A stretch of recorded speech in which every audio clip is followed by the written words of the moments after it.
Fala pessoal, então vamos lá começar a correção dos exercícios dos assuntos relacionados aí ao PCASP, né? O Plano de Contas aplicados ao setor público, né? Que tem essa sigla, então vocês já ficam aí atentos, né? Que essa sigla significa PCASP, né? Plano de Contas aplicados ao setor público. Então nessa aula a gente vai corrigir as últimas questões, né? Realizadas pelas diversas bancas sobre esse tema, né? E tudo que está relacionado ao PCASP, né?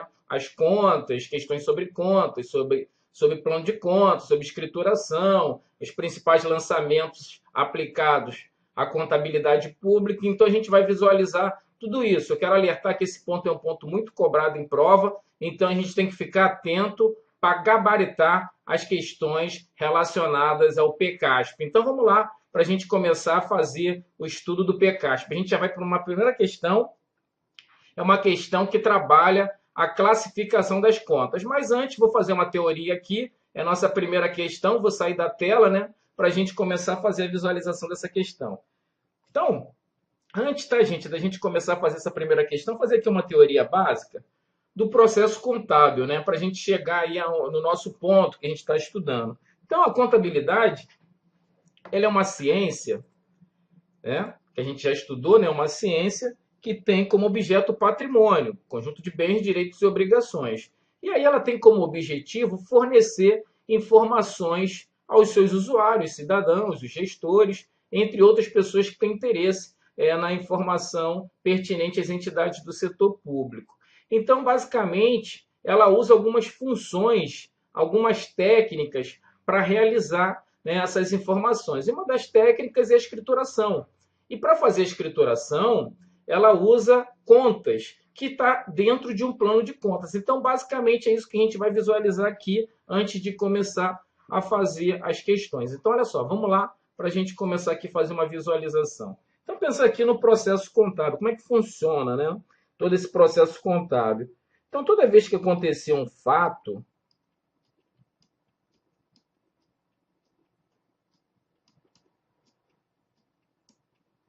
contábil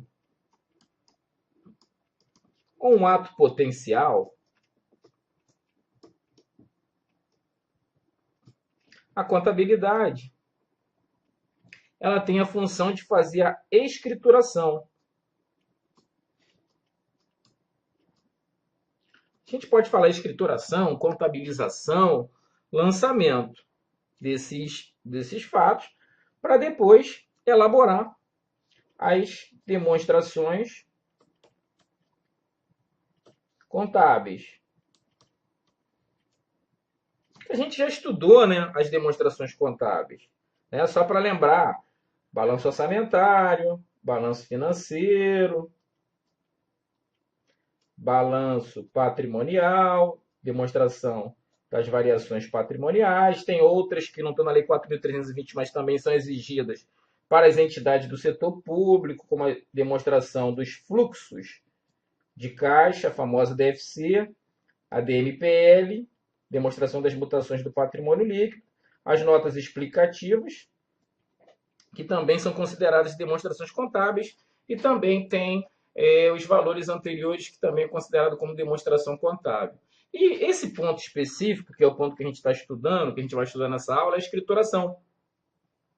E a escrituração, né, é aquele mecanismo do lançamento, né, onde ela tem que ser usado o método das partidas dobradas, e aí todo fato contábil que aconteceu, o ato potencial, a contabilidade tem que fazer a escrituração através desse método das partidas dobradas. E para isso ela usa contas. Então, são, na verdade, denominações que vão registrar elementos patrimoniais que têm a mesma característica: conta caixa, conta bens móveis, conta almoxarifado, contas a pagar, patrimônio líquido, capital social. Isso tudo são contas, tá? E essas contas, elas são extraídas dentro de um documento que toda entidade tem que ter, que é o plano de contas. E na administração pública, esse plano de contas ele é chamado de PCASP, Plano de Contas aplicado ao setor público, PCASP, tá? Então, basicamente, essas são as informações que a gente tem que visualizar. Lembrar que a escrituração, o fato contábil é todo aquele fato que modifica o patrimônio, aquisição de bens, pagamento de despesa, recebimento de receitas, alienação de bens, concessão de empréstimo, obtenção de empréstimo, tudo aquilo que vai mexer com bens, direitos e obrigações, a contabilidade de escritura e depois elabora as demonstrações contábeis. Mas a contabilidade pública ela tem uma característica que ela também contabiliza os atos potenciais, que são aqueles atos que não modificam de imediato o patrimônio, mas poderão no futuro, né, modificar, como, por exemplo, a assinatura de um contrato, a assinatura de um convênio, concessão de uma garantia não financeira, ok? Então, basicamente, essa é a visualização do processo contábil e o ponto que a gente está estudando, que é a escrituração. Então, vamos lá para a gente fazer aí a visualização dessa primeira questão, que fala assim: segundo o plano de contas aplicado ao setor público, PECASP, as contas contábeis, que são usadas para fazer os lançamentos, quanto à natureza da variação do seu saldo, podem ser classificadas em... Então, as contas, conforme a sua natureza, ela apresenta várias classificações, as contas contábeis, né, que são usadas para fazer a escrituração. Nesse caso específico, ele quer a classificação quanto à natureza da variação do seu saldo. E aí, quanto à natureza da variação do seu saldo, elas são divididas em estável ou instável. Estável ou instável. Gente, vamos fazer aqui uma visualização das principais classificações das contas para a gente não perder contas associadas a essa classificação, né? Parece uma questão fácil, mas se você não souber, né, essas classificações, você perde uma questão dessa. Então, vamos lá para a gente visualizar essas classificações, né? Está aqui no nosso material. Eu vou só fazer aqui uma visualização com vocês. Então, olha só. As contas contábeis podem ser classificadas quanto à natureza do saldo. Cuidado, hein? Que tem a classificação quanto à variação da natureza do saldo, que foi a classificação cobrada na questão, e tem a classificação quanto à natureza do saldo. Quanto à variação, que foi a resposta da natureza do saldo, a conta estável é aquela que só possui um tipo de saldo, né? Ela só possui um tipo de saldo. Então, nesse caso específico, né, em regra, são as contas, basicamente, por exemplo, de receita e despesa. São contas, por exemplo, que são só debitadas ou só creditadas, né? Então, elas só possuem basicamente um tipo de saldo, devedor ou credor. E a conta instável é aquela que possui, ora, saldo devedor, ora, saldo credor. Tem uma conta chamada apuração do resultado do exercício, por exemplo, que dependendo do resultado, se ele vai ser deficitário ou vai ser superavitário, ele pode apresentar saldo devedor ou credor. É uma conta temporária usada para apuração do resultado do exercício. Essa conta, ela de vez em quando, né, se as variações patrimoniais aumentativas estiver maior que a diminutiva, ela vai ter saldo credor, ou se as variações diminutivas estiver maior do que as variações aumentativas, ela vai ter saldo devedor. Então, ela é uma conta considerada instável, diferente das contas de receita e despesa, que são sempre creditadas ou debitadas, ok? Então, só cuidado com esse tipo de classificação, né, em relação a instável e estável, né, que são a variação da natureza do saldo. Agora, quanto à natureza do saldo, aí a conta pode ser devedora, credora ou híbrida ou mista. Então, só para a gente entender, né, a conta devedora, em regra, são as contas, por exemplo, né, do ativo. Então, as contas do ativo são de natureza devedora, né? As contas do passivo, por exemplo, são de natureza credora. E conta híbrida ou mista é aquela que pode possuir saldo tanto devedor quanto credor, né? Aquela conta que eu acabei de falar, apuração do resultado do exercício, né? Essa é uma conta híbrida ou mista, porque dependendo da situação, ela pode ter saldo devedor ou credor, diferentemente da conta do ativo e do passivo, tá bom?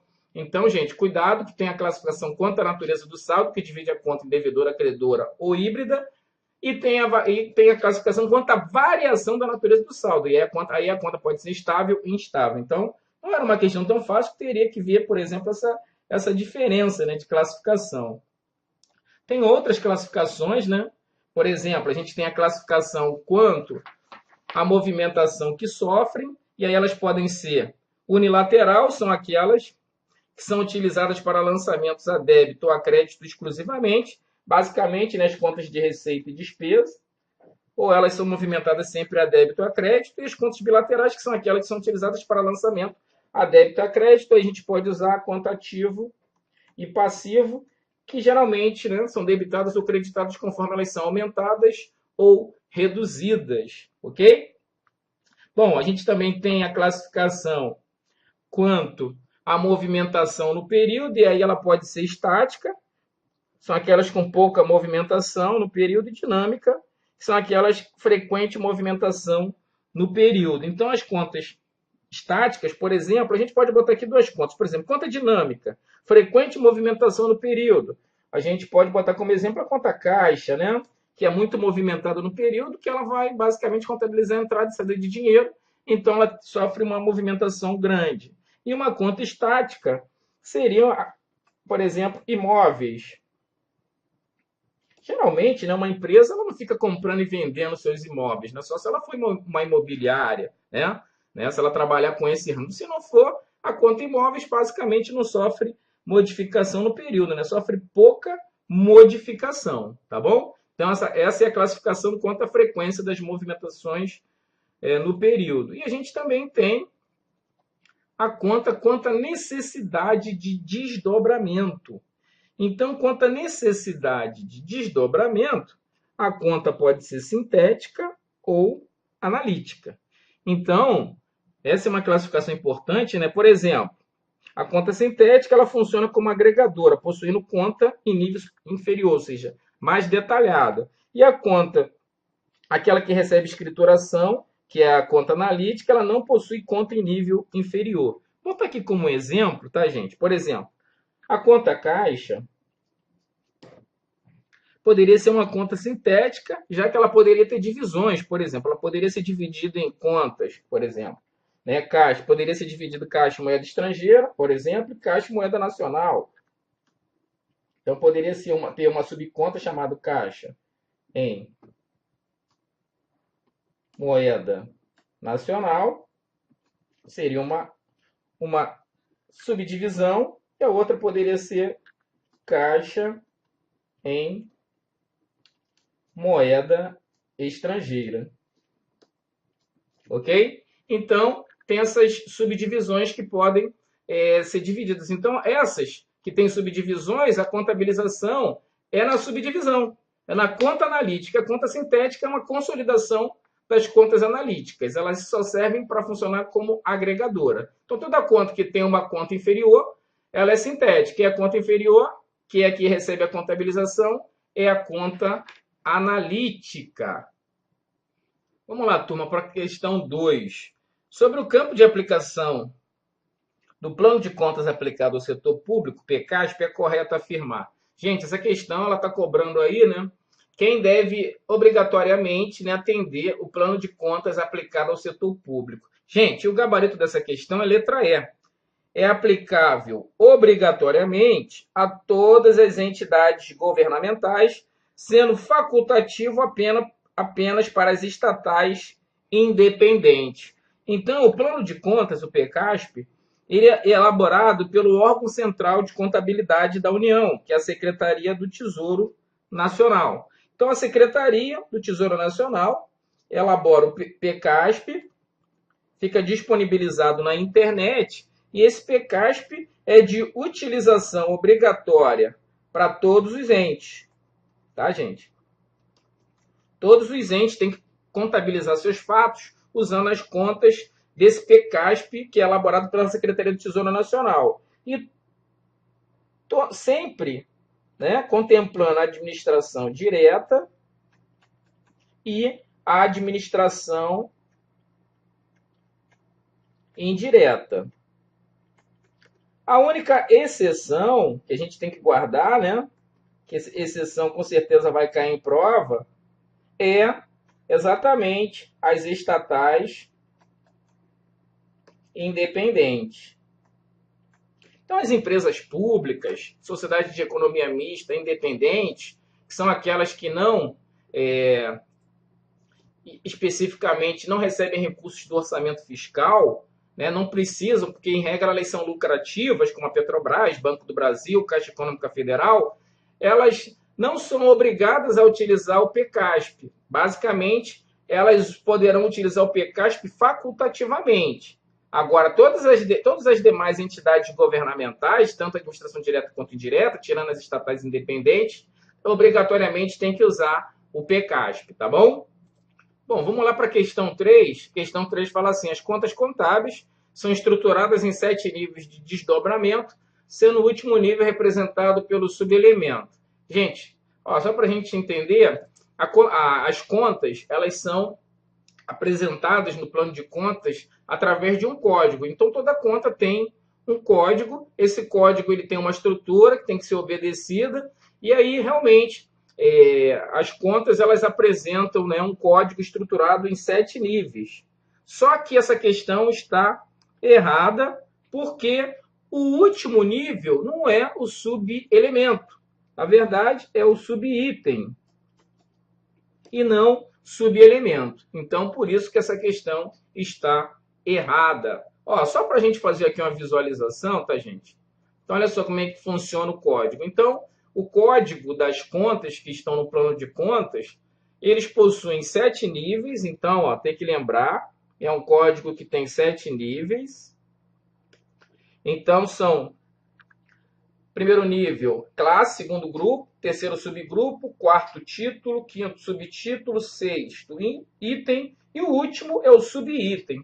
É importante destacar também que, apesar de ter 7 níveis, ela apresenta, se a gente contar, 1, 2, 3, 4, 5, 6, 7, 8, 9. Então, são 7 níveis e 9 dígitos.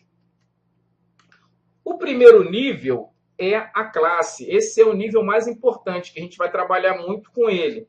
Atualmente, tá, gente? O PECASP ele tem 8 classes. Então, cuidado, tá, gente, com essas informações. O código da conta, apresentada no PECASP, tem 7 níveis. O primeiro nível é classe, o último nível é subitem. Tem 9 dígitos. E classe, que é o primeiro nível, tem 8 classes. Tá legal? Então, são as primeiras informações que a gente precisa gravar sobre plano de contas e sobre as contas, tá legal? Bom, vamos lá para mais uma questão, né? Questão 4, que fala assim: o primeiro nível da estrutura do plano de contas da administração pública representa a classificação sintética máxima da agregação das contas, sendo dividida em 4 classes compostas pelas contas ativo, passivo, receitas e despesas. Gente, bom, vamos lá. Realmente, o primeiro nível da estrutura do plano de contas da administração pública representa a classificação sintética máxima, né? É o ponto máximo de divisão de uma conta, de agregação. Mas só que essa questão ela está errada porque as contas, nessa essa agregação máxima, que é a classe, né? O primeiro nível de desdobramento, a classe, elas não são só 4 classes, são 8 classes e não 4. Então, o PECASP ele é dividido em 8 classes, como eu já tinha falado. Então, só para a gente já começar, né, fazer a visualização aqui do PECASP, só para a gente já entender, né, vou começar aqui a fazer a visualização. Deixa eu voltar aqui, então. Esse aqui é o PECASP. A gente já está visualizando. Gente, é a estrutura do plano de contas aplicado ao setor público. Lembrar, olha só, que o PECASP, as contas que estão no plano de contas, tá, gente? Elas são divididas em 3 naturezas de informação. São 3. Tem as contas de natureza patrimonial, que é para contabilizar, né, os fatos patrimoniais. As contas de natureza orçamentária, que é para contabilizar as operações orçamentárias. E as contas de controle, que é para contabilizar os atos potenciais, né? Aqueles que requer um controle específico, tá legal? Então, basicamente, é assim que a gente tem que visualizar. Isso em relação à natureza de informação. Então, tem essa divisão em 3 naturezas: patrimonial, orçamentária e de controle. Agora, classes, né? São 8 classes. Então, por exemplo, patrimonial, a gente tem ativo, passivo, variações patrimoniais diminutivas e variações patrimoniais aumentativas, né? Que são as de natureza patrimonial, que basicamente é para contabilizar as movimentações, né, relacionadas a bens, direitos e obrigações, né? As movimentações patrimoniais. Tem as contas de natureza orçamentária, controle da aprovação do planejamento e orçamento, né? Da aprovação, é o CAPO, que é a abreviação dessa conta, e tem as contas de controle da execução do planejamento e orçamento. Então, essa aqui uma é para aprovação do planejamento e orçamento, e outra é para execução do planejamento e orçamento, é o CEPO, ok? E aí, gente, essas contas de natureza orçamentária é para contabilizar, né, a movimentação, os fatos relacionados ao planejamento e orçamento. Então, em relação à receita, a gente tem lá, né, os estágios da receita, por exemplo, fixação, da despesa, da receita, é o PLA, né? Previsão, lançamento, vou botar aqui em cima, previsão, lançamento, arrecadação e recolhimento, né? E a movimentação orçamentária da despesa, né? Fixação, por exemplo, né? Empenho, liquidação e pagamento. E a gente tem as contas de natureza devedora ou credora, controle de devedores e controle de credores, que são da natureza de formação de controle, que basicamente, né, são usadas para contabilizar os atos potenciais, que são aqueles que eu já falei, né, que assinatura de contrato, convênio, concessão de uma garantia não financeira, e também é um mecanismo utilizado para controle das fontes de destinação de recursos.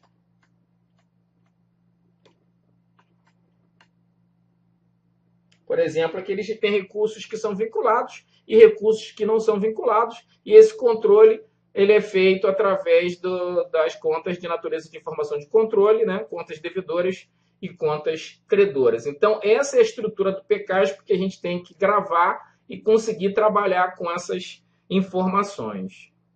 Bom, então agora a gente vai para a questão 5, uma questão que trabalha também o PCASP, né, da FCC, que fala assim: de acordo com o plano de contas aplicado ao setor público, compreende informações. Então, ele vai lá por ordem, né, de natureza patrimonial, orçamentária e de controle. Então, por exemplo, nessa questão, né, as contas já estão discriminadas não no nível de grupo, e sim já não no nível de classe, mas sim no nível de grupo. Então, aí já está no segundo nível do plano de contas, de desdobramento. O primeiro nível é classe, o segundo nível é no nível de grupo. Então, teria que saber, né, o desmembramento das contas no nível de grupo. Então, nesse caso aí, tá, gente? Vamos fazer logo a visualização do gabarito, né, que foi letra A. Então, pessoal em cargos sociais, por exemplo, é uma conta de natureza patrimonial. Inscrição em restos a pagar é uma conta de natureza orçamentária. E execução da dívida ativa é uma conta de natureza de controle. Então, basicamente, era essa visualização que a gente teria que ter, né, que está no gabarito A. Vou pegar aqui, né, só para a gente fazer uma visualização, ó, as contas aqui já compreendendo o primeiro nível, que é classe, e o segundo nível, que é grupo, né? Então, por exemplo, natureza patrimonial, né? A primeira conta que a gente visualizou lá foi a conta relacionada a pessoal e encargos sociais, que está aqui, ó. Essa conta aqui, que é uma conta que está, né, na classe 3, então é uma conta classificada, lembrando que a 1, 2, 3 e 4 são de natureza patrimonial. A conta inscrição em restos a pagar. Então, a conta inscrição em restos a pagar, por exemplo, já está aqui, ó. é a 5.3, né? Grupo 5.3, é uma conta da classe 5, né? Classe 5 e 6 são classes relacionadas à natureza orçamentária. E a conta execução da dívida está aqui, ó. Tá na classe 8, né? É uma conta de natureza de controle, né? A 5 e 6 de natureza orçamentária e as contas, o pessoal em cargos é uma conta de natureza patrimonial, tá bom, gente? Então, tem que conseguir gravar, né, visualizar o plano de contas, não só no nível de grupo, mas no nível de classe, mas também nos níveis intermediários, como nesse caso aí no nível de grupo, né, que é o segundo nível de detalhamento do plano de contas. Bom, vamos lá para a questão 6, que fala assim: conforme o plano de contas aplicado ao setor público vigente, o grupo de contas do ativo possui a seguinte segregação. É importante, tá, gente, lembrar que o ativo e o passivo, de acordo com o PECASP, né, o PECASP ele é feito, né, obedecendo às normas brasileiras de contabilidade pública, técnicas aplicadas ao setor público. Então, que é NBC-TSP. Então, tanto o ativo quanto o passivo, ele é dividido nos grupos circulante e não circulante. E não em financeiro e permanente, como manda a Lei 4.320. Então, nesse caso, ó, teria que visualizar aqui o gabarito dessa questão. Tem que lembrar que tanto o ativo e o passivo eles são divididos em circulante e não circulante, a estrutura do balanço patrimonial, de acordo com a Lei 4.320. Está aqui, né? O ativo dividido em circulante e não circulante, e o passivo e patrimônio líquido também circulante e não circulante. Ok? Patrimônio líquido, claro, separado. Maravilha? Então, essa é a visualização que a gente teria que ter aí em relação a essa divisão do ativo e do passivo, que obedece, né, as normas brasileiras. Então, divide em circulante e não circulante, ao invés de financeiro e permanente. Bom, vamos lá para a questão 7. Fala assim: no plano de contas aplicado ao setor público, as contas contábeis são classificadas segundo a natureza das informações: patrimonial, orçamentária e controle. Aí ele dá um fato lá, né? A emissão do empenho relativa à aquisição de material de consumo sem contrato envolve lançamentos em contas de natureza, né? Então, basicamente, ele fala da emissão do empenho. Bom, gente, só para a gente fazer aqui uma visualização, o PECASP ele estrutura, né, como a gente já visualizou em outras contas, as contas em 3 naturezas: natureza de informação orçamentária, patrimonial e de controle. A natureza de informação orçamentária evidencia os atos e fatos relacionados ao planejamento e à execução orçamentária, como, por exemplo, o empenho, né, que é o objeto da questão. Natureza de informação patrimonial registra processo e evidencia os fatos financeiros e não financeiros relacionados com a composição do patrimônio e suas variações qualitativas e quantitativas, né, os bens, direitos e obrigações. E a natureza de informação de controle registra processo e evidencia os atos de gestão cujos efeitos possam produzir modificações no patrimônio. São aqueles atos potenciais que eu já falei, bem como aqueles com funções específicas de controle, como aquele caso da classificação por fonte e destinação de recursos, para saber se são recursos vinculados ou não vinculados, tá bom? Então, basicamente, nesse caso dessa questão, né, a emissão de empenho, né, o fato ele vai provocar modificação no sistema orçamentário, né, porque a gente visualizou o que aqui? Emissão do empenho. Então, vai ter modificação também no orçamentário, claro, né, porque empenho é um fato orçamentário, mas também tem que entender o seguinte, que nesse caso específico que a gente está visualizando aqui, toda vez que tiver movimentação orçamentária, também vai ter modificação nas contas de controle, na execução. Então, lembrar o seguinte, que os fatos relacionados né? No caso da despesa, tirando a fixação, porque a fixação não tem lançamento nas contas de natureza de controle, mas empenho, liquidação e pagamento sempre vai ter variação nas contas de natureza orçamentária e nas contas de natureza de controle, tá, gente? Sempre na execução, né, dos estágios da despesa, empenho, liquidação e pagamento, vão ter movimentação nas contas de natureza orçamentária e nas contas de natureza de controle para que seja evidenciado lá a fonte, né, de recurso que está sendo utilizada para empenhar, liquidar e pagar aquela despesa, que são controladas através das contas de natureza de controle. Só o primeiro estágio, fixação, né, só tem impacto orçamentário, né, nas contas de natureza orçamentária. Então, a fixação, que é o primeiro estágio, né, só vai ter impacto nas contas de natureza orçamentária. E o impacto nas contas de natureza patrimonial é só quando acontece, tá, gente? Natureza patrimonial vai ser só quando acontece o fato gerador. Ok? Então, aí vai ter modificação nas contas de natureza patrimonial. Então, gabarito, letra E.